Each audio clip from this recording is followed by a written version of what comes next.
Capítulo 3. Limpe as teias de aranha do seu pensamento. Você é o que você pensa, mas o que você pensa? Quão organizado é o seu processo de pensamento? Quão direto é o seu pensamento? E quão limpos são os seus pensamentos? Existem algumas teias de aranha mentais que atravancam o pensamento de quase todos, até mesmo das mentes mais brilhantes. Sentimentos, emoções, paixões negativas, hábitos, crenças e preconceitos. Nossos pensamentos se enredam nessas teias. Às vezes temos hábitos indesejáveis e queremos corrigi-los. E há vezes em que somos fortemente tentados para o mal. Então, como um inseto preso em uma teia de aranha, lutamos para ficar livres. Nossa vontade consciente está em conflito com nossa imaginação e com a vontade de nossa mente subconsciente. Quanto mais lutamos, mais aprisionados ficamos. Algumas pessoas desistem e experimentam conflitos mentais infernais. Outras aprendem a usar os poderes do subconsciente. Estas são as vitoriosas. E o sucesso por meio da atitude mental positiva. Ele ensina como explorar e usar esses poderes. Um inseto pode não ser capaz de evitar ser apanhado numa teia de aranha. Uma vez preso, é incapaz de libertar-se. Existe uma coisa, no entanto, sobre o qual cada pessoa tem absoluto controle inerente, que é a sua atitude mental. Podemos evitar as teias de aranha mentais. Podemos limpá-las. E podemos varrê-las quando começam a se desenvolver. Podemos nos libertar quando enredados. E podemos permanecer livres. Você faz isso por meio de pensamento exato com a AMP. Pensamento exato é um dos 17 princípios do sucesso revelados em atitude mental positiva. Para pensar com exatidão, você deve usar a razão. A ciência de raciocínio ou pensamento exato chama-se lógica. Pode-se aprender em livros escritos especificamente sobre esse assunto, tais como The Art of Clear Thinking, de Rudolf Flesch, e Almost Enchanted Steiner, de Wendell Johnson, Introdução à Lógica, de Irving Cope e The Art of Straight Thinking, de Edin Leavitt Clark. Esses livros podem ser de imensa ajuda prática. Mas não agimos apenas pela razão. E a ação baseada no senso comum é o resultado de mais que razão apenas. Depende de hábitos de pensamento e ação, intuições, experiências e outras influências, tais como tendências e ambiente. Uma das teias de aranha do nosso pensamento é supor que agimos apenas pela razão, quando, na realidade, cada ato consciente é resultado de fazer o que queremos. Tomamos decisões. Ao raciocinarmos, há uma tendência para chegarmos a conclusões favoráveis sobre os fortes impulsos internos de nossa mente subconsciente. E essa tendência existe em todos, até mesmo nos grandes pensadores e filósofos. Em 31 a.C., um filósofo grego que vivia em uma cidade no mar Egeu queria ir para Cartago. Ele era professor de lógica. Portanto, contemplou razões a favor da viagem e razões contrárias. Para cada razão pela qual deveria ir, ele descobriu que existiam muitas razões mais para não ir. Claro que ele ficaria mareado. O barco era tão pequeno que uma tempestade poderia colocar sua vida em risco. Piratas com embarcações velozes estavam à espera para saquear navios mercantes na costa de Trípoli. Se seu navio fosse capturado, eles levariam seus bens materiais e o venderiam como escravo. A prudência indicava que ele não deveria fazer a viagem. Mas ele fez. Por quê? Porque ele quis. Acontece que emoção e razão devem estar em equilíbrio na vida de todos. Nenhuma das duas deve exercer o controle sempre. Então, às vezes é bom fazer o que você quer fazer em vez do que a razão teme. Sobre esse filósofo, ele fez uma viagem muito agradável e voltou para casa em segurança. E houve ainda Sócrates, o grande filósofo ateniense que viveu entre 470 a.C. e 399 a.C. Ele entrou para a história como um dos pensadores mais proeminentes de todos os tempos. Sábio como Sócrates era, havia teias de aranha em seu pensamento também. Quando jovem, Sócrates apaixonou-se por Xantipa. Ela era muito bonita. Ele não era bem apessoado, mas era persuasivo. Indivíduos persuasivos parecem ter a capacidade de obter o que querem. Sócrates obteve sucesso em convencer Xantipa a se casar com ele. Você está vendo somente o cisco no olho do outro. Depois que a lua de mel acabou, as coisas não foram muito bem em casa. A esposa começou a ver os defeitos dele, e ele viu os dela. Ele era motivado pelo egoísmo. Ele era egoísta. Ela reclamava sempre dele. Sócrates teria dito: o meu objetivo na vida é lidar bem com as pessoas. Escolhi Xantipa pois sabia que, se conseguisse me dar bem com ela, me daria bem com qualquer um. Isto é o que ele dizia, mas suas ações desmentem as palavras. É duvidoso que ele tenha tentado se dar bem com mais que umas poucas pessoas. Quando você sempre tenta provar aos outros que eles estão errados, você os repele ao invés de atrair, como Sócrates fez. Todavia, ele disse que aguentava as reclamações de Xantipa em favor da autodisciplina, mas teria desenvolvido verdadeira autodisciplina caso tivesse tentado compreender sua esposa e influenciá-la por meio da mesma atenção sensível e das expressões de amor usadas para persuadi-la a se casar com ele. Sócrates não viu a viga no seu próprio olho, mas viu o cisco no olho de Xantipa. Claro, ela também não era inocente. O casal era como muitos maridos e esposas são hoje em dia. Depois do casamento, deixam de comunicar seus verdadeiros sentimentos de afeto, compreensão e amor um pelo outro. Deixam de empregar as mesmas personalidades e atitudes mentais agradáveis que fizeram do namoro uma experiência tão feliz. Negligência também é uma teia de aranha. Agora, Sócrates não leu atitude mental positiva. Tampouco Xantipa. Caso tivesse lido, ela saberia como motivar o marido para que sua vida doméstica fosse mais feliz. Ela teria visto a viga no próprio olho, em vez do cisco no olho de Sócrates. Teria controlado suas próprias reações e sido sensível às reações do marido. Na verdade, Xantipa poderia até ter provado a falácia da lógica de Sócrates depois que lesse o capítulo 5. Intitulado Ponto e algo mais. E, como a história de Sócrates prova que ele viu apenas o cisco no olho de Xantipa, contaremos a de outro jovem.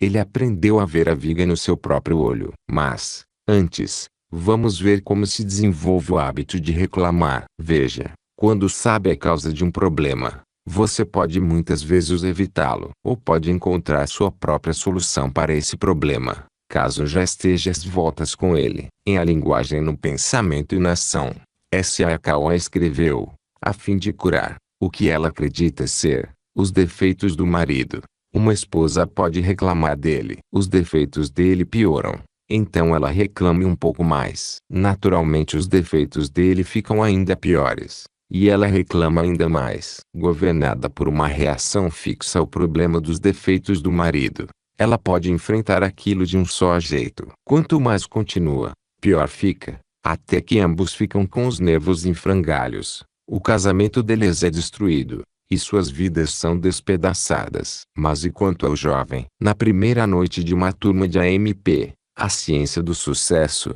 foi perguntado a ele: por que está fazendo este curso? Por causa da minha esposa, respondeu. Muitos dos alunos riram, mas não o instrutor. Ele sabia por experiência própria que existem muitos lares infelizes quando o marido ou a esposa vê os defeitos do outro, mas não os próprios. Ele restaurou a felicidade em sua casa. 4 semanas mais tarde, em uma conferência privada, o instrutor perguntou ao aluno: como você está lidando com o seu problema? Está resolvido.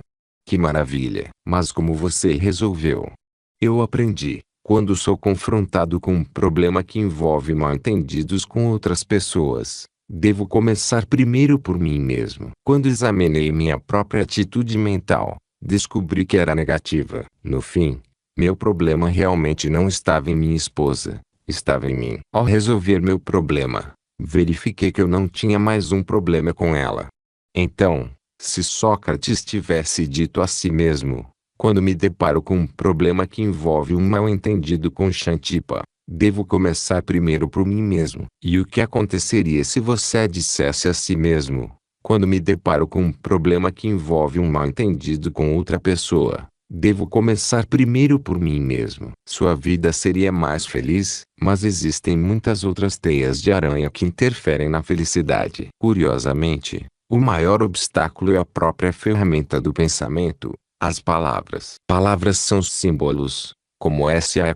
nos diz em seu livro. E você vai descobrir que um símbolo de uma única palavra pode significar para você a soma total de uma combinação de inúmeras ideias, conceitos e experiências. E, ao continuar a ler Atitude Mental Positiva, vai ver também que o subconsciente se comunica instantaneamente com a mente usando os símbolos. Por meio de uma palavra, você pode motivar os outros a agir. Quando você diz a outra pessoa você pode, isso é sugestão. Quando você diz a si mesmo eu posso, você se motiva por autossugestão. Mas haverá mais sobre essas verdades universais no próximo capítulo. Primeiro vamos reconhecer que toda uma ciência tem crescido em torno de importantes descobertas feitas sobre as palavras e a comunicação de ideias por meio das palavras. A ciência da semântica. Hayakawa é um especialista neste campo. Ele nos diz que descobrir o que uma palavra realmente significa nos lábios de outra pessoa, ou até mesmo em seus próprios lábios, é essencial no processo do pensamento exato. Mas como se faz isso? Simplesmente seja específico. Comece com uma convergência de ideias e muitos mal-entendidos desnecessários serão evitados. Uma palavra pode causar uma discussão. O tio de um menino de 9 anos estava visitando a casa dos pais do garoto. Uma noite, quando o pai chegou em casa, o seguinte diálogo foi travado: "O que você acha de um menino mentiroso?"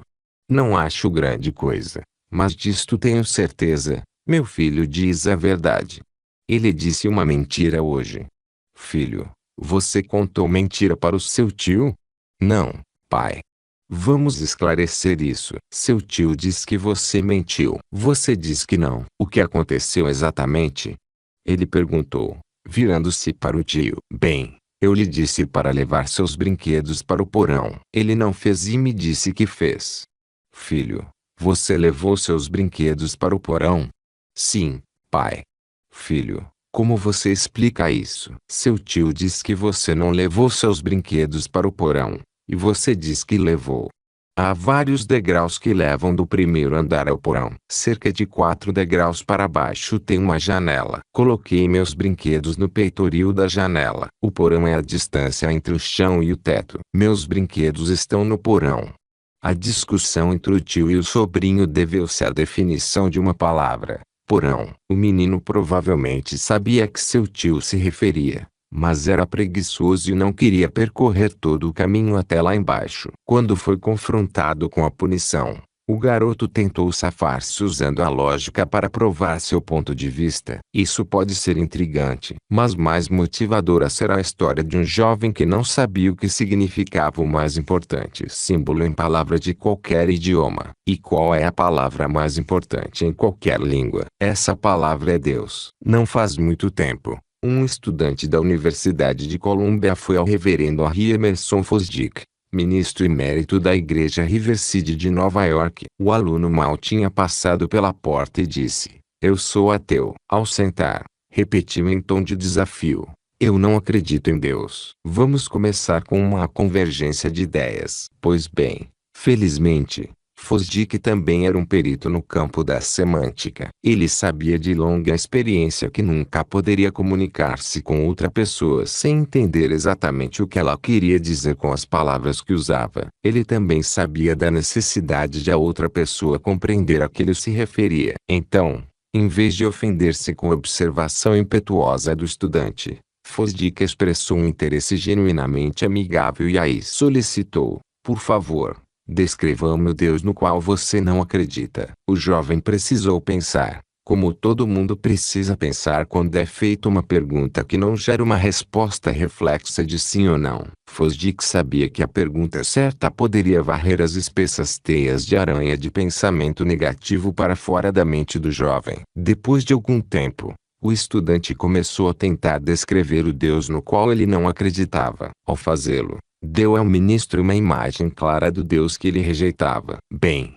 disse o reverendo Fosdick quando o estudante havia terminado, "se seu Deus em que você não acredita, também não acredito nele." Então, Somos ambos ateus. No entanto, continuou, ainda temos o universo em nossas mãos. O que você acha disso?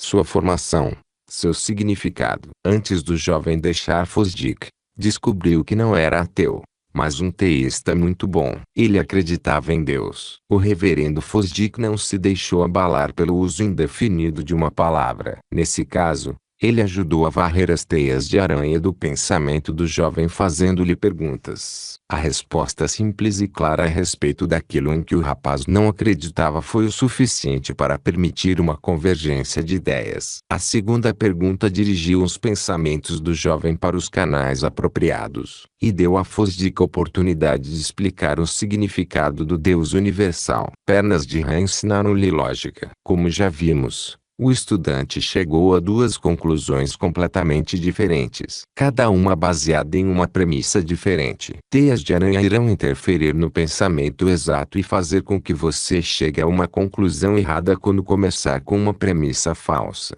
W. Clement Stone teve uma experiência divertida com isso, que ele descreve como segue: quando garoto, eu gostava de comer pernas de rã. Um dia, em um restaurante, foi servida a perna de rã gigante, e não gostei. Naquele instante decidi que não gostava de pernas de rã grandes. Alguns anos depois, estava em um restaurante fino em Louisville, Kentucky, e vi pernas de rã no menu. Minha conversa com o garçom foi assim: são pernas de rã pequenas? Sim, senhor. Tem certeza? Não gosto das grandes. Sim, senhor. Se forem pequenas, para mim será ótimo. Sim, senhor. Quando o garçom trouxe a entrada, vi que eram pernas de rã gigantes. Fiquei irritado e disse: não são pernas de rã pequenas. São as menores que conseguimos encontrar, senhor, respondeu o garçom. Ao invés de ser desagradável, comi as pernas de rã, e gostei tanto que desejei que tivessem sido maiores. Aprendi uma lição de lógica. Ao analisar o assunto, percebi que minhas conclusões sobre os méritos de pernas de rã pequenas e grandes tinham sido baseadas na premissa errada. Não era o tamanho das pernas de rã que as tornavam desagradáveis. O fato foi que as pernas de rã gigantes que comi pela primeira vez não estavam frescas. Eu havia associado minha aversão por pernas de rã gigantes com o tamanho, e não com a deterioração. Vemos que as teias de aranha impedem o pensamento exato quando começamos com a premissa errada. Muita gente pensa erroneamente quando permite que certos símbolos todo-abrangentes em palavra atravanquem sua mente com falsas premissas. Palavras ou expressões como sempre, somente, nunca, nada, tudo, todos, ninguém, não pode, impossível, ou muito frequentemente são premissas falsas. Por consequência, quando são usadas dessa maneira, as condições lógicas são falsas. Necessidade somada a AMP pode motivá-lo a ter sucesso. Existe uma palavra que, quando usada com AMP, motiva a pessoa à realização honrosa. Quando usada com AMN, torna-se desculpa para mentiras, enganação e fraude. Necessidade é a palavra. A necessidade é a mãe da invenção e o pai do crime. Padrões invioláveis de integridade são fundamentais para toda realização que vale a pena e são parte integrante de AMP. Ao longo de todo este livro você vai ler muitas histórias de sucesso nas quais as pessoas são motivadas pela necessidade. E, em cada um desses casos, vai verificar que as pessoas alcançaram sucesso sem transgredir um padrão inviolável de integridade. Leigh Braxton é um desses homens. Leigh Braxton, de Whiteville, Carolina do Norte, era filho de um ferreiro muito esforçado. Ele era o 10º filho de uma família de 12. Então você pode dizer, comentou Braxton, que travei conhecimento com a pobreza no início da vida. Por meio de trabalho duro, consegui terminar o 6º ano na escola. Engraxei sapatos, entreguei mantimentos, vendi os jornais, trabalhei em uma fábrica de meias, lavei automóveis e servi como ajudante de mecânico. Quando se tornou um mecânico, pareceu a Leigh que ele tinha subido tanto quanto poderia. Talvez ainda não tivesse desenvolvido insatisfação inspiradora. A certa altura, se casou e, juntos, Ele e esposa viviam em grande contenção de gastos. Ele estava acostumado com a pobreza, e parecia-lhe impossível quebrar os laços que o seguravam. Embora fosse parcamente remunerado e mal sustentasse a família, os Braxtons já estavam em terrível dificuldade para fazer face às despesas quando, para completar o quadro da derrota, ele perdeu o emprego. Sua casa estava prestes a ser tomada porque Leigh não tinha condições de cumprir os pagamentos da hipoteca. Parecia uma situação irremediável, mas ele era um homem de caráter. Também era um homem religioso, e acreditava que Deus é sempre um bom Deus. Então orou em busca de orientação. Como se em resposta à sua oração, recebeu o livro Quem Pensa Enriquece de um amigo. Esse amigo tinha perdido o emprego e a casa na depressão, mas ficara motivado para recuperar sua fortuna depois de ler Quem Pensa Enriquece. Agora Leigh estava pronto. Ele leu o livro vez após vez. Estava em busca de sucesso financeiro. Disse para si mesmo: parece-me haver algo que devo fazer. Preciso acrescentar algo. Nenhum livro fará isso por mim. A primeira coisa que devo fazer é desenvolver uma atitude mental positiva em relação às minhas habilidades e minhas oportunidades. Certamente preciso escolher uma meta definida. Quando fizer,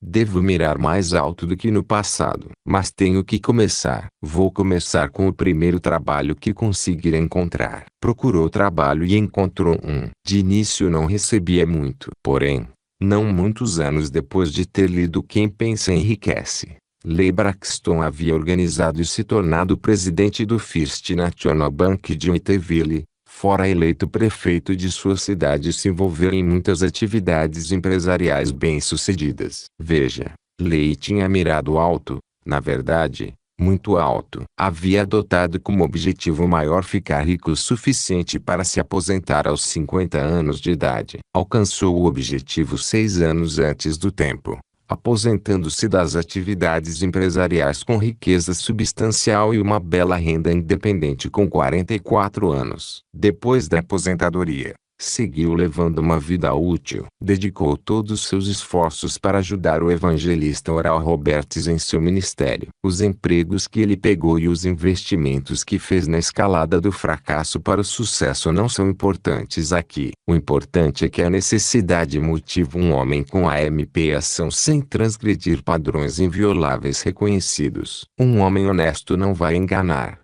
trapacear ou roubar por causa da necessidade. Honestidade é inerente à AMP. Necessidade. AMN crime. Agora, compare um homem assim com as muitas milhares de pessoas com AMN presas por roubo, desfalque ou outros crimes. Quando você pergunta o primeiro motivo pelo qual roubaram, a resposta invariavelmente é: tive que. E assim acabaram na prisão. Elas se permitiram ser desonestas porque as teias de aranha em seus pensamentos levaram-nas a acreditar que a necessidade obriga alguém a se tornar desonesto. Há alguns anos, enquanto fazia aconselhamento pessoal na biblioteca da Penitenciária Federal de Atlanta, Napoleão Hill manteve várias conversas confidenciais com Al Capone. Em uma dessas conversas, o autor perguntou: como você começou na vida do crime?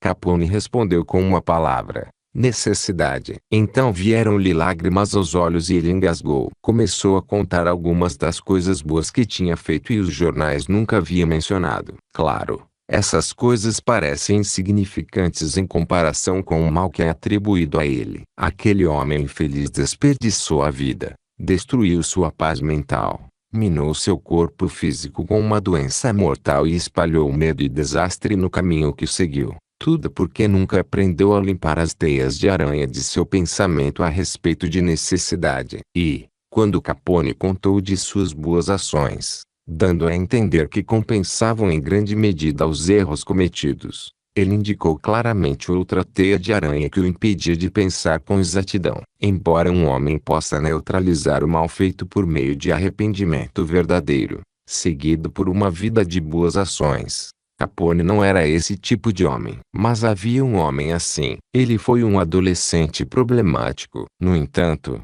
sua mãe nunca perdeu a esperança. Apesar de muitas de suas orações específicas para ele parecerem sem resposta, ela nunca perdeu a fé. independentemente das escapadas ou dos delitos do filho. Ele era um filho adolescente problemático. Esse jovem se tornou um filho adolescente problemático, educado, intelectual, apaixonado e sensual. Ele tinha orgulho em ser o primeiro, mesmo no mal. Dizem que desobedeceu os pais e professores, mentiu e enganou, cometeu furtos, trapaceou no jogo, entregou-se a excessos alcoólicos e sexuais. Todavia, por causa dos constantes e sérios apelos da mãe para corrigir seus caminhos, lutou para encontrar a si mesmo antes de chegar ao ponto mais baixo de sua vida moral. Às vezes ele ficava cheio de vergonha por saber que homens com menos educação eram capazes de resistir às tentações que ele se considerava impotente para resistir. Como tinha instrução e estava procurando,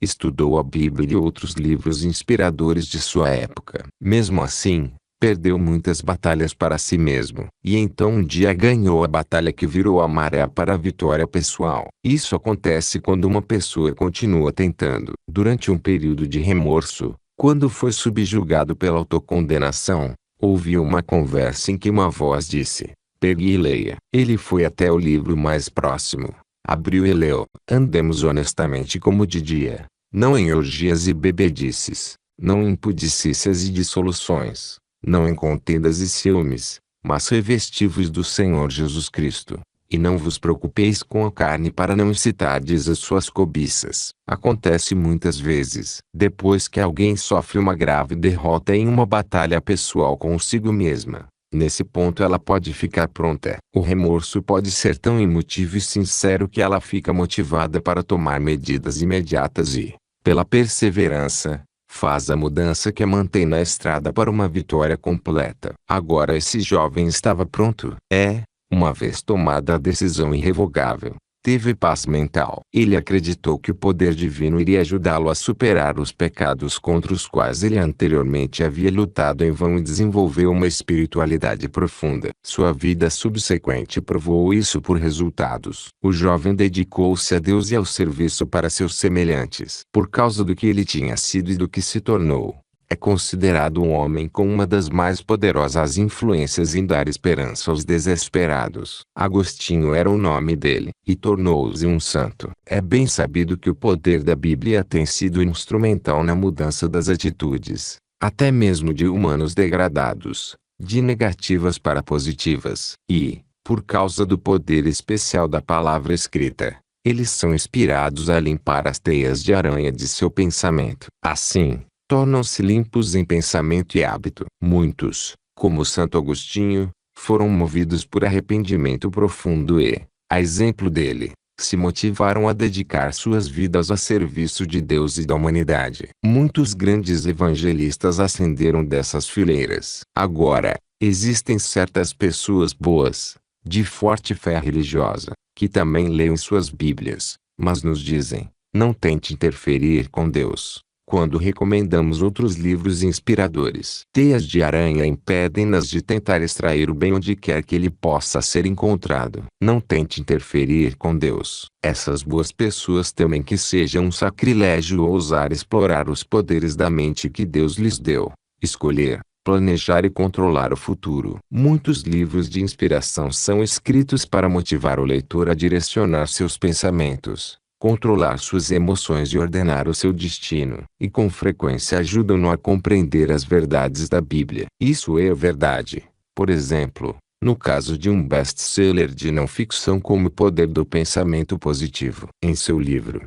Norman Vincent Peale empenha-se em motivar o leitor a aprimorar-se. Para fazer isso, cita diretamente o bom livro no qual essas pessoas acreditam. Algumas das citações que Peale usa, e que seria sábio memorizar, são: como ele pensa em seu coração, assim ele é. Se tu podes crer, tudo é possível ao que crê. Senhor, eu creio, ajuda a minha incredulidade. Seja-vos feito segundo a vossa fé. Fé sem obras é morta. Tudo o que pedirdes, orando, crede que o recebereis e tê-lo-eis. Se Deus é por nós, quem será contra nós? Pedi e dar-se-vos-á, buscai e achareis, batei e abrir-se-vos-á. Você acabou de ver várias teias de aranha mentais que destacamos para você. Algumas delas são: 1.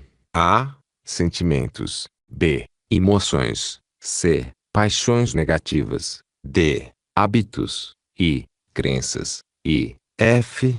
Preconceitos. 2. Ver somente o cisco no olho do próximo. 3. Discussões e mal-entendidos devido a dificuldades semânticas. 4. Conclusões falsas resultantes de premissas falsas. 5. Palavras ou expressões todo abrangentes e restritivas como premissas básicas ou menores. 6. A ideia de que a necessidade força a desonestidade. 7. Hábitos e pensamentos impuros. 8. Medo de ser um sacrilégio usar os poderes de sua mente. Então você vê que existem muitas variedades de teias de aranha. Algumas pequenas, algumas grandes, algumas fracas, algumas fortes. Todavia, se você fizer uma lista adicional própria e examinar de perto os fios de cada teia de aranha, vai verificar que todos eles são fiados por AMN. E, quando pensar sobre isso por um tempo, verá que é mais forte das teias de aranha tecidas por AMN a da inércia. A inércia faz com que você não faça nada. Ou, se você está se movendo na direção errada, impede-o de resistir ou parar. Você segue adiante. Ignorância é o resultado da inércia. Aquilo que parece lógico para a pessoa ignorante dos fatos ou do que não pode ser ilógico para o homem que sabe. Quando você toma decisões porque se recusa a manter uma mente aberta e aprender a verdade, isso é ignorância. A AMN se mantém viva e engorda com a ignorância. Elimine-a. Atitude mental positiva indica claramente como você pode eliminá-la. O homem com AMP pode não saber os fatos ou ter o que não pode não entender. No entanto, ele reconhece a premissa básica de que a verdade é verdade e não é falsa, independentemente de sua falta de conhecimento ou compreensão. Ele, portanto, se esforça para manter a mente aberta e aprender. Deve basear suas conclusões no que sabe, e estar preparado para mudá-las quando se tornar mais esclarecido. Você se atreverá a limpar as teias de aranha de seu pensamento? Se sua resposta for sim, então deixe o piloto no 3 guiá-lo enquanto avança para o capítulo 4. Você estará pronto para ver com uma mente aberta. Estará pronto para explorar os poderes de sua mente. E, quando fizer, sua exploração o levará a uma grande descoberta. Mas só você pode fazer isso para si mesmo. Piloto no 3. Pensamentos pelos quais se guiar. 1. Você é o que você pensa. Seus pensamentos são avaliados por sua atitude positiva ou negativa. Dê uma olhada em si mesmo. Você é uma pessoa boa. 2. Má. 3. Saudável. 4. Psicossomaticamente enferma. 5. Rica. 6. Pobre. Se você é, então, 1. Tem bons pensamentos. 2. Seus pensamentos são maus. 3. Seus pensamentos são de boa saúde. 4.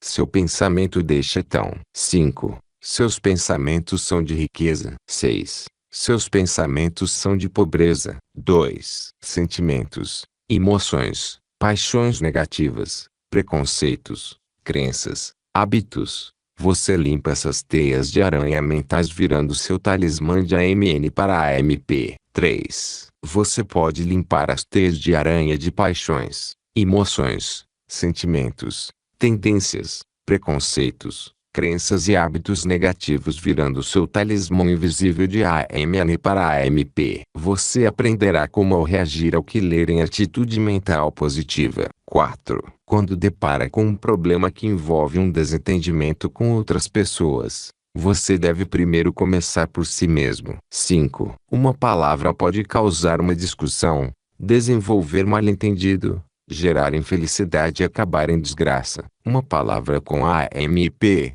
quando comparada à mesma palavra com AMN, provoca efeitos opostos. Uma palavra pode trazer paz ou guerra, sim ou não, amor ou ódio, integridade ou desonestidade. 6. Vamos começar com uma convergência de ideias. Quando o reverendo Fosdick provocou uma convergência de ideias, o jovem concluiu que não era ateu. Ele acreditava em Deus. 7. Pernas de rã ensinaram-lhe lógica. Quando argumentar por inferência, certifique-se de que suas premissas maiores e menores estão corretas. 8. Palavras todo abrangentes e restritivas, tais como sempre, somente, nunca, nada, tudo, Todos, ninguém, não pode, impossível, devem ser eliminadas como premissas de raciocínio até você ter certeza de que estão corretas. 9. Necessidade é a palavra. A necessidade motiva a realizações elevadas por meio da honestidade e integridade pessoais.